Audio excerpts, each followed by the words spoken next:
Iran ने Britain को दो टूक अल्फाज में इंतबा दिया है। तेहरान के खिलाफ किसी भी मिलिट्री ऑपरेशन से दूर रहने का तेहरान की तरफ से सुझाव दिया गया है। इस सुझाव में और क्या बड़ी बातें हैं, जानकारी देंगे आपको इस वीडियो के जरिए। तो ईरान के foreign minister Syed Abbas Araghchi ने ब्रिटेन को ये इंतबा दिया है कि वो अमेरिका के साथ मिलकर ईरान के खिलाफ किसी भी मिलिट्री कार्रवाई में शामिल ना हो। अब्बास अरागची ने कहा है कि ऐसे कदम बैनुल-अक़वामी क़वानीन के खिलाफ होंगे। वहीं ब्रिटेन ने ये साफ तौर पर कहा है कि वो तनाज़ात के समाधान के लिए कूटनीति का डिप्लोमेटिक समर्थन का सामना करते हैं या समर्थन करते हैं। ईरान के विदेश मंत्री सैयद अब्बास अरागची ने ब्रिटेन को चेतावनी दी है कि वो ईरान पर हमला करने में अमेरिका के साथ किसी भी तरह का मिलिट्री सहयोग मदद ना करे। ईरानी विदेश मंत्रालय के जरिए 1 अगस्त को जारी एक बयान के मुताबिक अरागची ने ब्रिटिश विदेश मंत्री एड मिलीबैंड के साथ फ़ोन पर बातचीत के दौरान ये बात कही। उन्होंने जोर देकर कहा कि आक्रामक देशों के साथ किसी भी तरह का सहयोग, जिसमें मौजूदा रक्षा समझौतों के तहत किया गया सहयोग भी शामिल है, मंजूर नहीं होगा। अब्बास अरागची ने ईरान की तरफ ब्रिटिश सरकार की नामुनासिब और गलत नीतियों की तनकीद की। उन्होंने लंदन के जरिए ईरान के इस्लामिक रेवोल्यूशनरी गार्ड्स कॉर्प्स यानी IRGC को नेशनल सिक्योरिटी के लिए खतरे का ऐलान करने और हाल के महीनों में अमेरिका और इजराइल के ईरान के खिलाफ थोपे गए 2 जंगों में इनकी मिली भगत का हवाला दिया।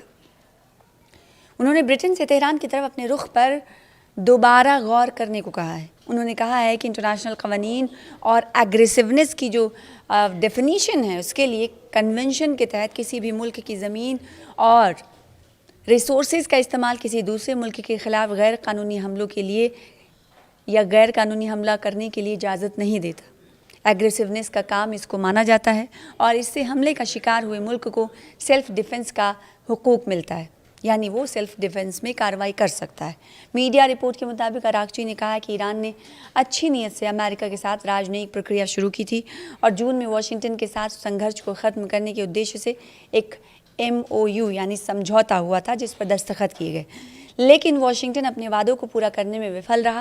उन्होंने स्ट्रेट ऑफ हॉर्मुज़ में जहाज़ों की आवाजाही को बैन करने के लिए ओमान के साथ परिचालन तंत्र स्थापित करने के ईरान के प्रयासों पर भी प्रकाश डाला और चेतावनी दी कि किसी तीसरे फ़रीक़ैन की मुदाखलत से मामलों को और जटिल कर दिया जाएगा, यानी और ये मामला जटिल हो जाएगा।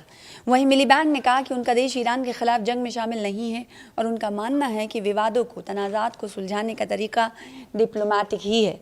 पिछले महीने ब्रिटिश PM एंडी बरहम ने ईरान से संबंधित अभियानों के लिए ब्रिटिश मिलिट्री ठिकानों के अमेरिकी इस्तेमाल को जारी रखने की मंजूरी दी, जिससे उनके पूर्ववर्ती द्वारा स्थापित नीति बरकरार रही।